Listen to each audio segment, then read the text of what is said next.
The Wes Penra Papers. A Journey Through the Multiverse. The First Level of Learning. http://wespenry.com. Present and Future Challenges, PFC, Section. PFC Paper Number 2, The Remarkable Michael Lee Hill Case. By Wes Penra, Friday, May 6, 2011. 4. Bill Burns of UFO Magazine and UFO Hunters, How Much Does This Man Really Know? Michael in contact with secret military-industrial complex. Michael was pretty stunned when he noticed that something Bill Burns said to him actually became true. Was it intuition on Bill's part? Did he know something Michael didn't, or were they just conclusions from his years of experience in the UFO field? I don't know, but if I had to choose one, I'd choose the latter. This is what happened. Bill Burns predicted during the interview for History Channel UFO Hunter episode Alien Contact that we are being prepared by a behind-the-scenes secret military-industrial complex group and given a course of study to help us prepare to meet the actual ETS. To Michael, that has actually happened, he says. Michael will now share some personal correspondence between this group that was spoken of during UFO Hunters, and himself. I will present it in Michael's own words, due to that his story was given to me via email, where we all sometimes don't bother with spell and grammar check. I have adjusted this on some occasions in Michael's correspondence for the reader's convenience. Everything else is exactly as I received it from Michael. Any words added by me are within brackets. A. I was featured on UFO Hunters show episode because I am a level 5 contactee. They flew me to Boston to have my medical and blood tests done by a Harvard professor. The results of my blood test was that I have an unknown blood condition/bloodline that is not normal human blood. I had no clue what any of this bloodline stuff was about at this point. I was featured on the History Channel's UFO Hunters, hosted by Bill Burns, publisher of UFO Magazine. On the episode, the UFO Hunters decide to test my blood and the blood of another apparent contactee. We both had a unknown very rare blood anomaly/bloodline. A Harvard doctor uncovered non-normal human level elevated levels of creatine kinase, which is a very rare occurrence in just one person, let alone two. This anomaly releases massive amount of CK into blood which in turn superoxygenates the bloodstream. You will see below what the end result is on the human body. B. A group of military-industrial complex insiders began giving me a course of study on the subject of higher physics, and a true picture of the bigger reality in which humanity finds itself in at the moment. Here is an example of an insider's information given to me regarding this blood anomaly/bloodline which the History Channel revealed. And the whole part about not having a choice just verifies the importance of your bloodline. I'm sure you've seen the movie Dune? Probably as many times as me? You know how important bloodlines were to them? You do realize that this blood anomaly is something like midi-chlorines from Star Wars? Oxygen carrying capacity in blood equals percentage potential of nervous system usage and your body's overall potential electrical capacitance ability. Whether you use the force or not, the potential is there. The Scientologists can test for this with that machine of theirs they use for auditing. A question that triggers a deep emotional response would show a much stronger reading with you than most anyone else. See, I then had my life infiltrated with Black Ops agents, 3 that I know of. One of those 3 came into my life as a new girlfriend who a few months into the relationship took a blood sample from me during a very private moment. When I confronted her, she confessed up and told me everything.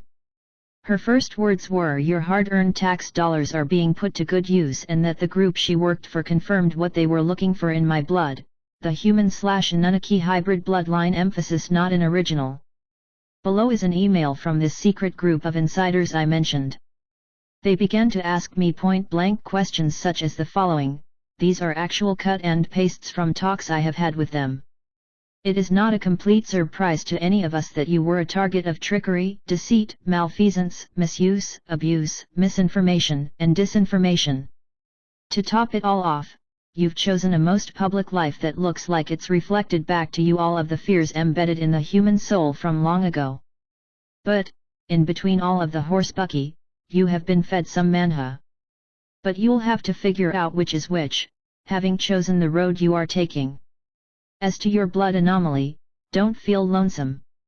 There are others like you, people that don't get sick very easily, who have factors and strange enzymes that look like nanoscience out of some pulp sci-fi novel. And who live very, very long lives, and can appear and disappear at will. No big deal. What is a big deal is what you do with the hand that has been dealt to you. It is obvious you have gone on a testing spree of latent faculties and were mucked with to see what you'd do and how you'd react. If someone wanted you dead, you'd be long gone. But that is not what this is about. What this is about, for you and for all of the observers interested in your trek, is what's between your ears and in that nervous system of yours fed by the blood others want. And what you are lacking is systematically useful information, about it, about yourself, about your descent, about your own biology, about the faculties you have experienced which have led you to fear and then to new realizations. Living a public life without boundaries and self-imposed limits is like being a candy store yourself and everyone wanting to have a lick at you for the taste, as this woman appeared to be the case, until she essentially cut a piece of your dick for the blood of it, for the experience and for the perceived value of the brand of candy you are. The world knows now you have something in your blood that makes you different, even without you seriously knowing what it is. Or do you? Do you know what it is that is so sought after as confirmation of descent? If not, why not? If yes, what are you going to do about it, the information? And when are you going to stop the world and get off it, like you would a bus, for a while, to take stock of the experiences and of the questions before you? Michael continues by telling me he wants to share another letter he received from this same military-industrial complex group insider, Michael's terms. He can't reveal the name of this group, he says, but the letter is filled with knowledge that not too many people on this planet are privy to. A letter to Michael. Thursday, July 10, 2008. Dear Michael, thank you for your email today. I just received a copy of what you sent, and decided to reply with a letter directly to you. From where I'm sitting, I hear two Michaels speak out: the musical Michael, which is a musically inclined persona that's gone through a musical evolution, and the private Michael, which is the one that's gone through an awakening. Inside, both seem so closely tied that it may or may not be noticeable to you. In here, I'm going to answer to both, and hope that the real Michael, who is the blend of both worlds, understands the words I use in replying to your long note to us, and to me. You know, these two Michaels have a distinct role to play in this whole crazy thing we are all participating in. I've wondered, and had asked XXXXX more than once, just why is it that you came to us? He pointed out your reply to him when one of us asked whether or not you were sure about doing a concentration with us. XXXXX and I will be your guides, once you get underway. What I am still trying to grasp is who the group is that is in touch with you, and why did they give you approval to work with us? There are several possibilities as possible answers to those questions. But we'll save them for much later, at a time when the three of us are together somewhere, somewhen. I say these, as a kind of preface to you, because I am a wide-eyed, curious, born in Missouri show me kind of guy. But I also have enough nocive experiences to know how it all works, why, and what the rules are. Nocive is a word you're going to hear and read often from now on, so you might as well get introduced to what it means. Nocive is a mode of getting information that uses every pore and cell of your body as one huge antenna that sets up interference with fields and more fields, not just in our space/time but also in other space/time ratios. In saying all of this, please also be prepared to ditch and completely discard anything you might have learned about how the human body-mind really works, and expect to have your notions of reality, materiality, spirit, God, and what is be severely challenged. Many rebel, but I don't think you will. Something tells me you won't. Nocive is our lifeline to anything and everything and everyone else, not just Earth human, but also to other forms of life in the universe. Know-how, knowings, and knowledge we have plenty to offer you. What you do with it is what I stand ready to be surprised and glad and awed. I now know that all of us Earth humans are intricately woven into a connective tissue like weave, much more than a network, and much more like a kind of overfunction, spokes to a grand wheel at the center of which is nothing and everything, because all of us together are it. This may sound like just another construction to support the Christian view of a Christ, but it is not. Come to find out, every living form in our known universe, and from other space/time ratios, are organized like that. We've known this for over 20 years now, and keep learning how it all works, and why.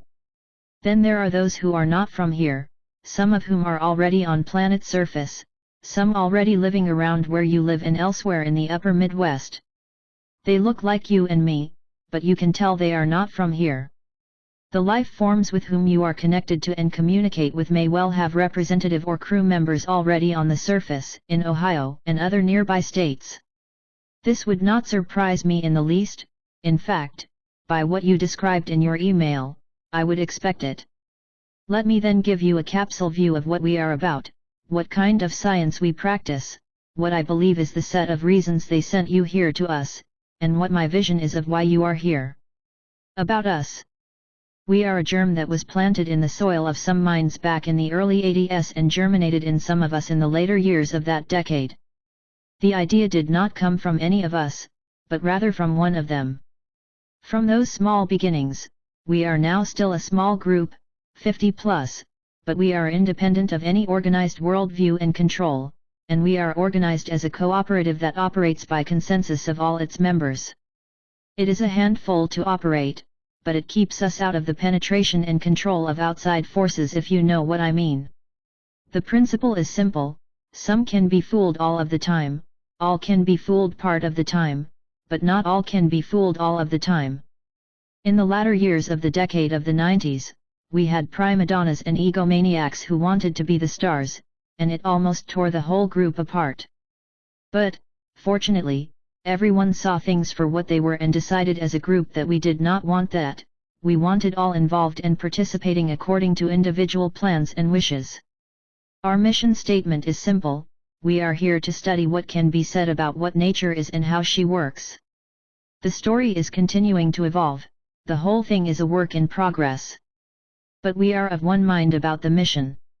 And we accept help from wherever and whenever it comes, provided the interests and purposes of those sources of help are similar, consonant, to what we see to be the interests of the human race, and not just the controlling forces that now direct and control all significant aspects of our evolution, science, technology, etc. We have decided to be wide-eyed about things, especially about those who are not from here. We chose not to label them as aliens, euphonauts, and some of the other words often used to name them. We simply deal with what it, and what is, with the exception of one group, is that they are not from here. Our science. One of the things we discovered without intending to is that the universe and all other aspects of it is actually idiomaterial. Idiomaterial means that it is matter and thought and we can't tell it apart. Life physics, which is what came out of this effort, literally leads us to seek explanations on causation, not just the unification of all forces of nature, as material or standard physics does. We use a means and method of going out of the body that is technologically supported and allows a person to do that on demand. We called it extension neurosensing, or ENS for short. The theory and technology was developed by some of us. This technology showed us that the world, universe, life, not only biological life but all other forms of life, even non-biological ones, God, or what we discovered lays behind the source of all energetics in what we came to call the unum, everything that emanates and finds source at a T or thought boundary. This is not just a mathematical construction, but a place one can see, some can even visit and survive it as form. And yes, it is a source of infinite love. We have learned much from it and about how nature is and works in the last 20 or so years. We have also learned a lot about ourselves as individuals and as a species or biological kind, or simply biokind. As you get started, you are going to be literally bombarded with a whole lot to read and absorb. This will go on for the better part of a year or so. You will be expected to write essays to explain what and how you are piecing together the new picture you develop of how things really work. The focus during this first year will be on how nature works and how we human beings can master the use of what nature offers us, and all those who are like us who already know much better and much more than us at present. We will encourage you to write well and often, and hope that some of the things you come up with are publishable. Most of the other research fellows are doing just that now, some of whom have already published for all members of the XXXX group to read and comment on. You will then have the chance and opportunity to interact with them by phone and by messenger on what they said about what you wrote, and defend, modify, and update your point of view. Most everything you read will go a long way toward helping you unlearn what you learned before and what you think you know about the subject. I'm here to tell you that not all is the way it's cracked out to be. Fox Mulder, the famous FBI agent in the X-Files, had a saying on his office wall that said, "The truth is out there." Under the photo of a UFO. Well, we politely disagree and state categorically that the truth is everywhere. And here you are going to learn to tap into the truth that is due you by the effort and time you put in seeking it. One thing that you'll discover as you move into this new realm of knowledge is that as you learn and evolve, you'll reach new levels of knowing and know-how, and that this comes with new responsibilities and patterns of thinking and behavior. The whole thing is really a kind of personal bootstrapping by the sweat of your brow and the mind that is married to your body. We say superposed to your body, because they both coexist in the same space/time. And you'll get to learn and use new languaging systems that involve much more than just words. An example of this you are already experiencing with your extraterrestrial contacts. You have a languaging system that allows you both to communicate with each other, both ways. Eventually, you'll also experience things in the Unum itself, a realm of space/time ratios in which some of the spatial dimensions are enfolded and create initial problems to a neurosensor just beginning because it creates perceptual effects that are weird to the uninitiated and inexperienced. But that's all right, with time, wisdom comes, and from wisdom new and far more expanded understanding. In the same vein, you'll also inevitably going to move to, and ultimately grasp and understand the need of something called topological thinking, which to most of us represents the next stage in mental development for the human race on Earth. And you'll learn how to develop this in yourself, because you'll need to in order to progress along a path you'll also realize is there and open to you. Ultimately, you'll come to see that everything, literally, is physics, but not a physics that is exclusively material or exclusively noetic, thought, but both, in other words, idiomaterial. This is far beyond even sub-quantum physics. You'll come to see and realize that every cell, indeed, every elementary particle that makes your body particulate, is a black hole and a white hole at the same time, and that this merges everything you are made of with a vacuum, actually a plenum, that is full of energy that constitutes a literal ocean of it. The entire universe, which is but one of 7 superdomains, is nothing but particles that emerge from and go back to this plenum in a kind of continuous, never-ending Texas two-step dance. And you'll also discover that there are millions of possible infinities which are intimately and forever connected to what to us is infinitesimal, smaller than the smallest piece of matter. So you'll get to touch both infinity and the Planck limit, the boundary of the infinitesimal, during your journey with us. And you'll realize that the human mind is far more powerful than humankind today even fathoms. Why you were led to us. This is an interesting exercise for us, because we distinctly get it that it has to do with what your friends who are not from here want you to learn and evolve into. You see, right now, they see and sense your good heart and open, connected intention in life-giving ways. You also have music in you, but not in the sense of just playing the guitar or composing songs. You see, to create matter, you need music, or more specifically, sounds. Not just any one sound, but specific sound frequencies in combination. You'll also learn about this in the course of your concentration. And you'll learn how to use them to light and code objects out of thin air. Yes, what we spoke about before, as you said in your biography, synchronicity. And the synchronicities do not end there. With you comes to all of us new roads, avenues, and doors that you already opened for yourself. You've already crossed these doors. When these new doors you've already crossed become aware of your bootstrapping new self, new interest will arise in what you as part of all of us bring to the world. In that sense, the mission you set for yourself comes to pass, and with you as part of a far larger thing. This also translates into the entertainment as education aspect of this whole thing we are doing means. An act you learn to do and produce will speak a billion words. This will definitely get attention, and it is incontrovertible, you cannot argue with it. And the kind of music you may come to know and write and produce will be nothing like what exists today, because you will most likely learn to use the true Pythagorean scale, from which creation itself comes. Think also of the value of getting to know your flying friends by pressing the flesh, as it were. Don't discount it. Maybe being here is what they hope you will use in getting to that point with them. There is a far larger issue, many new problems and immense opportunity all blended into one phenomenon in that. But this is one phenomenon we will have to participate in very carefully and very intelligently. We are not without contacts in this respect. And much more needs to yet be done in this area. So welcome to the stage, brother. Life will never again be the same for you. Only you can determine and decide if what you've chosen was the right thing for you. I suspect strongly it is, but that is not for me to declare with strong emphasis. Funny, though, the stage onto which you've jumped in your vision or dream is not the only one where there is a small audience. This one too has an audience of a handful now. But, as the message to me was, build it and they will come, said, they will and they are coming. As all the other research fellows are finding out now, you too will realize that you'll learn by teaching others what you develop, evolve into, and become. Finally, and extremely telling by how you sign off, peace is the basis, the platform, from and through which most of what you'll learn to become comes through. Without peace, you are quite right to say that fear reigns in the human heart and mind. And that we cannot allow to happen.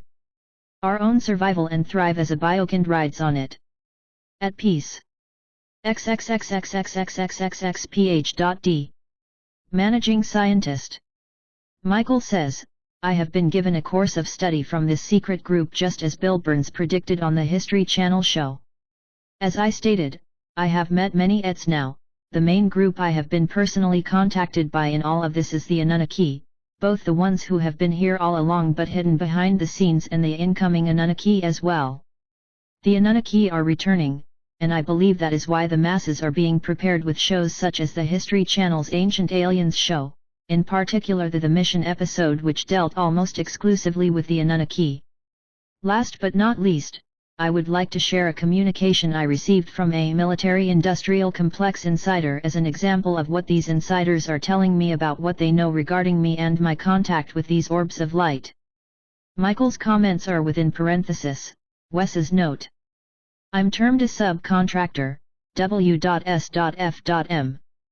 These folks make pilotless drones for firefighting with NASA.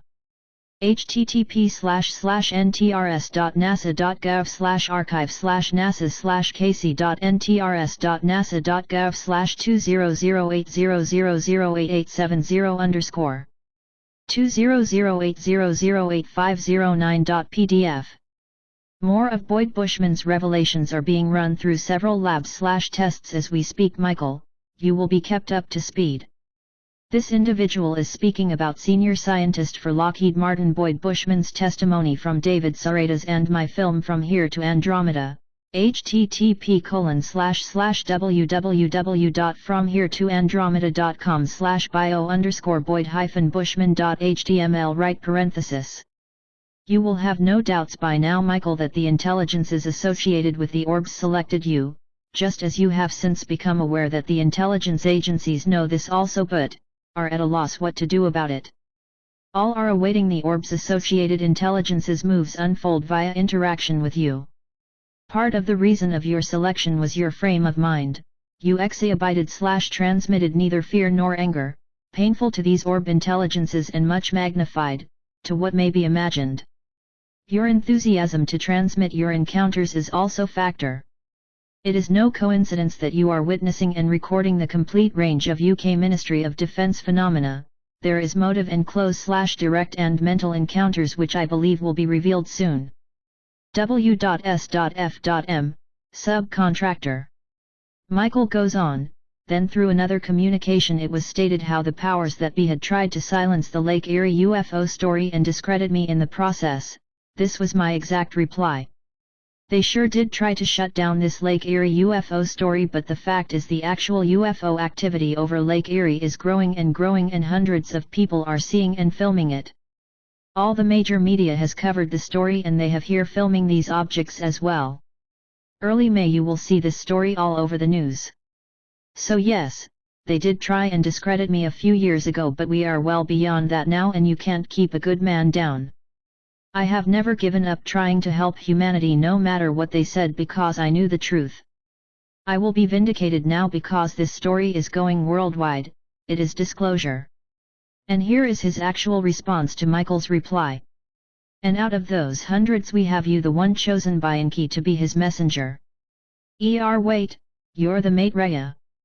And you need vindication because you don't care what anyone thinks about you. Peace. XXXX. Furthermore, Michael tells me that it has been confirmed that Marduk is a flesh and blood Anunnaki, who sits on top of the planetary Masonic Zion apparatus. Here are his own words again. So the plan that's made mention in the Illuminati Zion protocols and carried out by Baal-worshipping Illuminates is traced back to the Anunnaki. Supposedly there has been a split in the ranks of the Anunnaki and Marduk is the usurper to the throne. Mars seemingly plays a role in this. There is information leaking out now about a base in Mars, connected to Earth by a Stargate accessible from Pine Gap. And other bases. But this may suggest that the connection to Mars and Earth share different timelines. I.e., if you Stargate to Mars you may be there now but in the Earth's past. From my current purview, this Earth is a dimension in 3D density where archetypes of good/evil are allowed for choice to be made for sovereign individuals. Marduk represents a negative polarity and the Marduk Ra Mars energy has suppressed the feminine Gaia Venus principle on the planet to hasten technological evolution on this planet. DRXXXXXXXX. Action_ACIO-**. Psalm 33 Degree of Zion. Pine Gap. Nth Australia. I know this insider well from my experiences, but not as a friend. I have had a few quite unpleasant encounters with him, and he will be further exposed in my following paper. Michael crossed out this person's name, but I will expose him, and thus take responsibility for its accuracy. This insider goes under a pseudonym, Dr. Roy Gordon, and is working for the NSA/ACIO. This name may sound familiar to the reader, and if not, see PFC paper number 1, The Marduk Issue and the Earthbound Anunnaki, Section 8. He was the one who infiltrated LPGC. 5. Some additional information from Michael on the Anunnaki topic. For those who are familiar with the Wingmakers and have read Project Camelot's interview with James in 2008, may find some similarities with the following letter, which Michael received, but he wants to keep the sender anonymous. If the reader is not yet familiar with the Wingmakers material, I strongly recommend that you read up on it, especially the Neruda interviews and the Project Camelot interview, because the Wingmakers have a lot of significance to what is happening in the world today, and what will happen in the near future. Here is the letter that was sent to Michael, quoted in full. I have not bothered with correcting spelling and grammar errors. The letter in itself has no real significance, because I don't know who wrote it, but I include it here for future discussions, as this matter is quite controversial. I have from one of my sources, that Wingmakers material that is more recent than the Neruda interviews is a mix of truth and half-truths, and that the website, have been taken over by someone else, and that the original, genuine James is no longer in charge of the information being published. However, that is for later. 5.1 The Wingmakers/Anunnaki letter. They, Anunnaki, don't deactivate nukes, that would be the friends of the Wingmakers.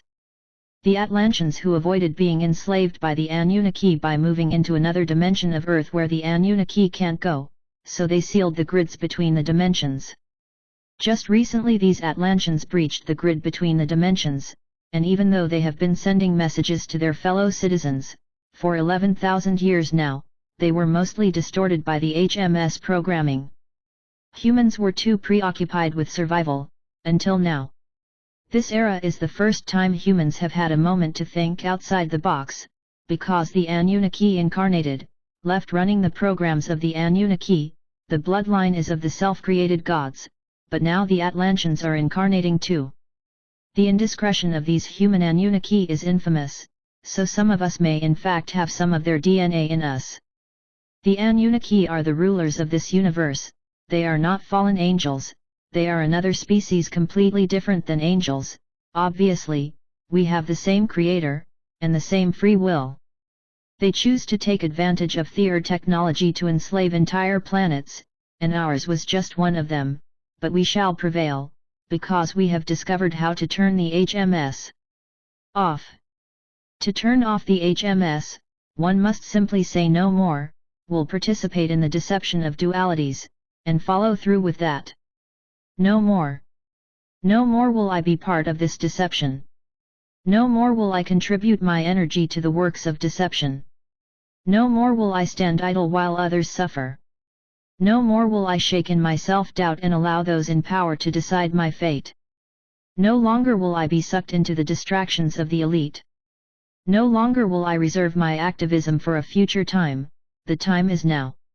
If you do this not only in words but deeds, you will see a space open up in your life, a sort of emptiness and stillness that lacks human embroidery or definition. This is the place in which you can stand up and radiate the oneness, equality, and truthfulness of the sovereign integral. This is the activism that will change the world. It will not be the organizations, the sects, or the militias that bring change. They cannot stand up to the elite. Only the self, the sovereign integral, operating in harmony with Earth/nature can stand up to the elite and usher in the era of transparency and expansion. Do you know of the forming of the council of these incarnating ancients/Atlanteans? And its function? I know their origins, and their purpose. It is the same as ours, to enhance and expand our own consciousness via experience in matter, energy, space, and time, and to self-create and express our unique identity as sovereign integrals from the central race. Our DNA is the same as the Anunnaki. They have deceived themselves, in their visions of self-created grandeur, and are suffering the consequences of their attempts to keep the other species of this universe in a prison, which I am sure was an exhaustive task. Our template has the advantage of being created last, using the best of the features of all previous 6 species, the 7 root races. See Helena Blavatsky's and Alice Bailey's work. Wes comment. The Anunnaki's part in the plan was no mistake. We needed this experience so that we might appreciate being who we are, which is a species with all the abilities of the creators, and each with the potential to be individual representatives of First Source's divine love. SCCUs, sovereign entities of the central race, is who we are. As first beings of light we were identical, in all but one aspect, and that was that our consciousness was individuated, so that we would reach out to each other, and discover what makes us unique, which is the highest attribute of creation, and demonstrates its presence and trust in us. We are explorers, first and foremost, and creators second. We were multidimensional being and created a world, this world, so that we could experience separation. We fragmented our soul consciousness, our true identity, from our body's consciousness, by creating a mind that was totally unaware of our connection to the central race, so that we could experience the genuine and authentic emotions of an independent individual uniquely. Using free will, we each chose what we needed to develop our own unique personality, our own identity. Over 10,000 lifetimes, we experienced all that is, and now, as you say, school is over. And now is our opportunity to demonstrate our skills as masters. We have a little time yet to practice, before the galactic alignment activates the last of our DNA that has been preserved for this time. Wes emphasis. Those who are prepared for when the full activation of the source codes are shifted on, will find themselves fully conscious of all the realities they have ever experienced, enhanced and expanded via self-creation and awareness of all our individual and collective abilities. Creation is the manifestation of matter energized. It requires light and sound. The light is what activates us, our life force, and the sound is the tone of our words, the expression of our thoughts. Collectively we are a force that manifests even the wildest dreams. Once the media gets our focused attention collectively, and manipulates the energy we give to any one expressed thought, it will manifest, even our darkest fears. Being aware of our creative abilities is what the PTB, powers that be, Wes comment have over us. These laws of creation hold true no matter if you are conscious of them or not. We, as a collective, created this world, and we have the ability to choose where we direct our energy and the ability to choose what we are creating. No one can prevent us from doing that. True sovereigns cannot be told what they can and can't do. They are self-aware of their unique abilities and value as a member of this species. Sovereigns share one common goal, global equality, which is perceived universally as wholeness. I like your Wingmaker's painting. I have a unique version of it framed and in my line of sight, given to me by its creator. I assume that you are aware that it is a self-portrait of a very real person. We share a common interest in the work of the LTO Lyricus teaching order, Wes comment. 6. The Eric Clapton connection. I mentioned earlier that Michael Lee Hill is a gifted musician. However, there is more to it than that. He claims that he is Eric Clapton's son. Before you hit the exit button on your browser, listen to this.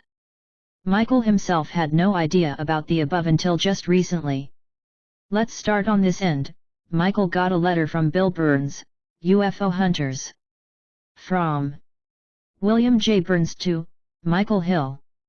Hi, Michael. Hope you are well. I am writing the manuscript for the UFO Hunters Season 1 book now and am up to your chapter on alien contact.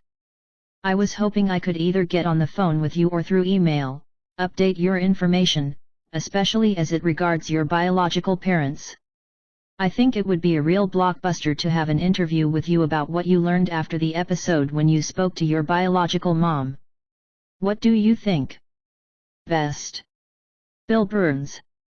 What Bill was about to announce to the world in his new book is what came out of the blood tests, when the History Channel found out about Michael's blood anomaly from the Harvard professor.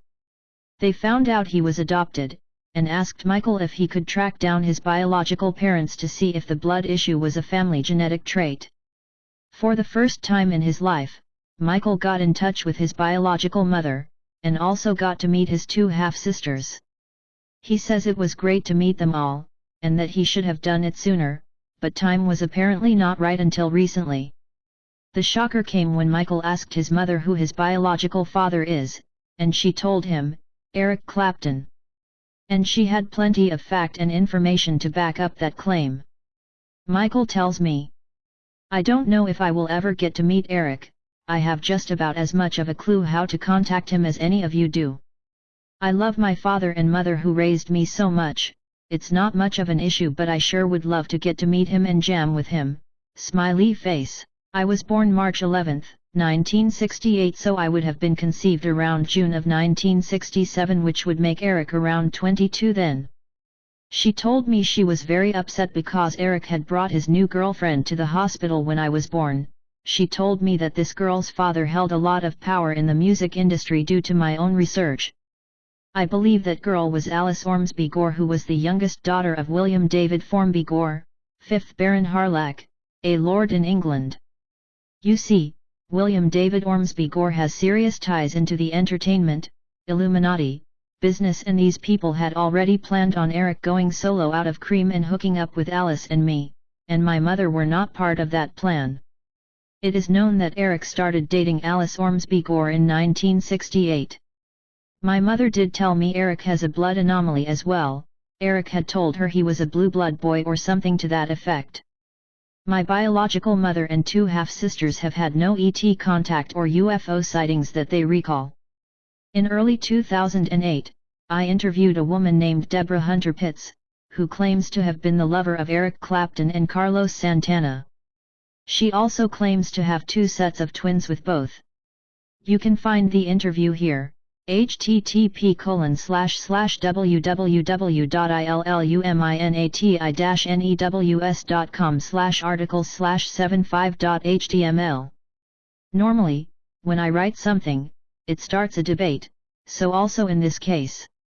Some people emailed me and said that it sounded plausible, while others discarded Ms. Hunter Pitts as a fraud. I got to feel her out, and I know she is not a fraud. She herself truly believes in her story, from the beginning to the end. Michael himself mentions this article to me, because he stumbled upon it, most likely when he was looking for information on his dad. He says it's a very interesting connection, and that he knows Eric was involved in some anti-government work behind the scenes. 7. Michael's meeting with a known musician, claiming to be of high order and in connection with the Arcturians. It's obvious to me that Michael is here on Earth in this incarnation for a specific purpose, out of the ordinary. He has a blood anomaly, which attracts certain ET races, both those whose imperatives are clashing with our best interests, and those who may be here to support us. Michael has another ET experience, which happened after his encounter with Marduk at the Sirius Rising Festival. Michael is telling me he has met a cosmic being, who is of the ancients. This person also told him he had had an encounter with the Arcturians. Face to face. According to Edgar Cayce, the well-known sleeping prophet, the Arcturians are the most evolved beings in the universe at this moment. If this is true or not is up for debate, but they are certainly a very positive, evolved race. This person that Michael met also knew about the blood anomaly, without having seen the UFO Hunter show. Again, to protect his sources, Michael does not want to reveal who this person is in public, but he revealed it to me. Michael's source is indeed a known musician. I have proof that Michael knows him well by now, and when you see this man on stage and in interviews, you see a very evolved being with one of the most positive energies I've ever felt.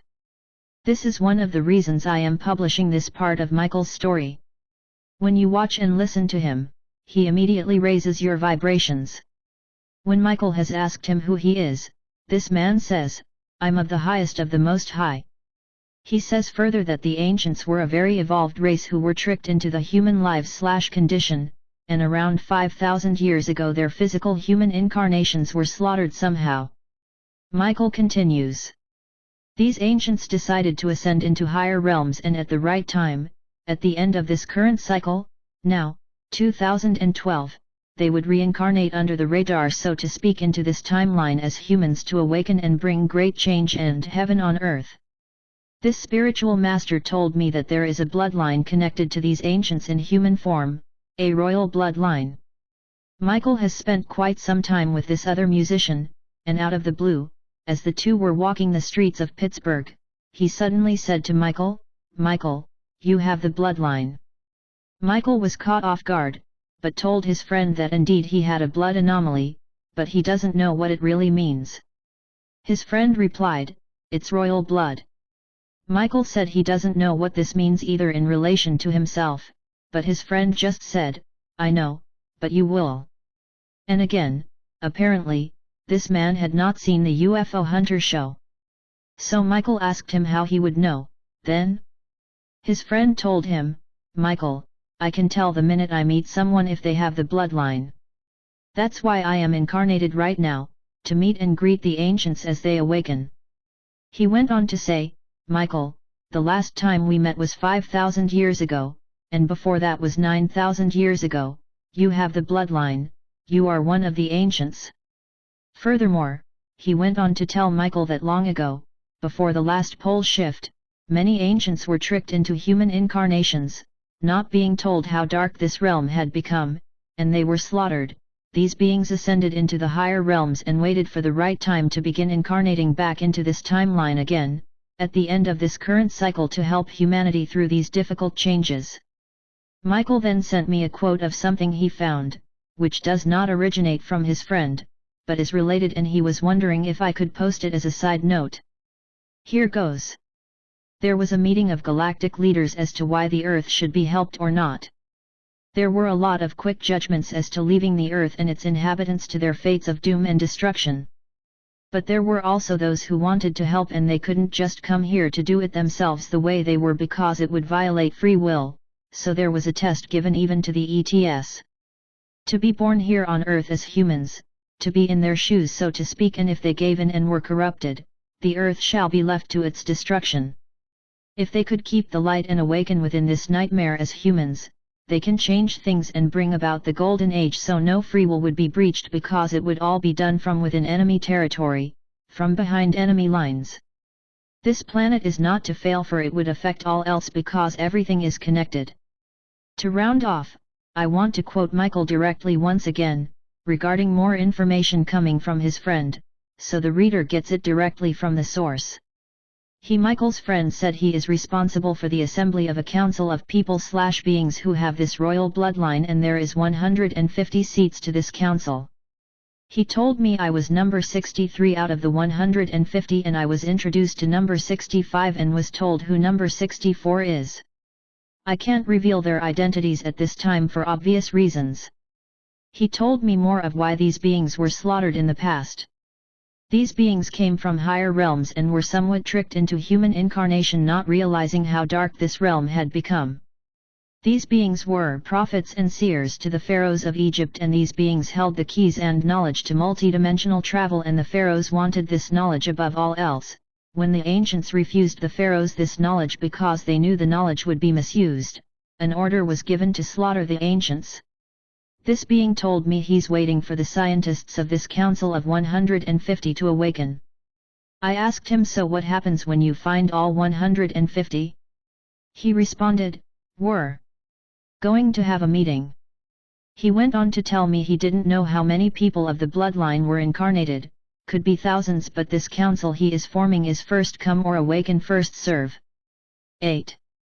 Afterthoughts and conclusions. Although this story may sound incredible to the reader, Michael's UFO case got quite some publicity, and no one can really explain what Michael saw over Lake Erie. As I said earlier, Michael is a musician, who needs to think of his career, but still comes out in the open with this information. I have talked to him quite extensively, and the way he comes across, there is virtually no way I think he is a hoax, or is at all lying. He appears to be a very honest and pleasant man, and his energies are very comfortable and nice. If anything needs to be added to that, I would say he is very curious by nature, and perhaps gets more involved with certain beings than is good for him, but who am I to judge? His story is very coherent, though, and ties into much of my research. Many people, at least in the UFO field, can probably accept Michael's videos as being genuine, but what about the encounters with the Anunnaki leadership? We have previously discussed in other papers that the Anunnaki are not genuinely humanoid, some of them are reptilian and reptilian hybrids, and I believe we can establish as a fact that they are also working in unison with factions of reptilians and Dracos, perhaps even the Greys. I am personally inclined to believe the Grey connection is true, but need more proof. Dr. Borden, according to himself, asked an Anunnaki in one of the link meetings if they were working with the Greys, and the answer was a definite no. Evidence point in the opposite direction. This person, whom Michael met on the bed at the festival, shape-shifted from a gargoyle type of being to a humanoid, who could not be distinguished from any other human in a crowd. The Anunnaki are not third-density beings, they are interdimensional and capable of bending and manipulating light, something life physics terms LERM, light encoding of a reality matrix, so that things we see can have a different shape and form if we look at them from a different light perspective. Some alien life forms are extremely savvy at this. Lastly, I want to make a comment about something which concerns me, though. Michael seems to, out of curiosity maybe, connect with beings who have different, even clashing imperatives. My concern is his connection with SAALM, Dr. Roy W. Gordon, and the people at Pine Gap. If what the A.A.M.I. from the home planet Nibiru are saying about being connected with Marduk in any shape and form is true, Michael is in great danger, and so is his family and descendants, unless he is highly protected by positive forces. Michael says that he thinks Marduk is a very nice person, who is here to play the role of the bad guy as a catalyst for us, to help us wake up spiritually, that it is a sacrifice on his part. Even though this, on some level, is true, it doesn't mean that we who are aware of this should hook up with the catalyst. Our task, as I see it, is to acknowledge that a certain person is a catalyst and move on towards a higher level of consciousness. Still, I have noticed that Michael is very determined and has made his choices. It is not for me to decide what is right and wrong, because there simply are no such things in a free will universe. All is experience and we are here to learn what we are setting ourselves out to learn, dealing with the karma we are creating, and have created in the distant past, and then move on. And whatever choices we make, it's quite a ride.